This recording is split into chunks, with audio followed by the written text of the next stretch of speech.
Hi, I'm Omar and I'm a programmer.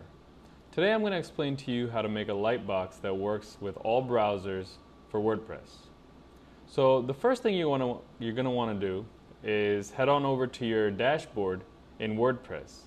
Now as you can see, I've already logged into mine. I have a temporary WordPress setup. The first thing you want to do after you log in is go to your plugins and click on Add New Plugin, since Lightbox is a plugin. So you want to type in Lightbox Plus and search. Once you click on search, the Lightbox Plus should be the first one that pops up. Just click Install Now. It's going to ask you if you want to install the plugin and just press OK. After a while, the plugin should have been installed already, and then click on Activate Plugin.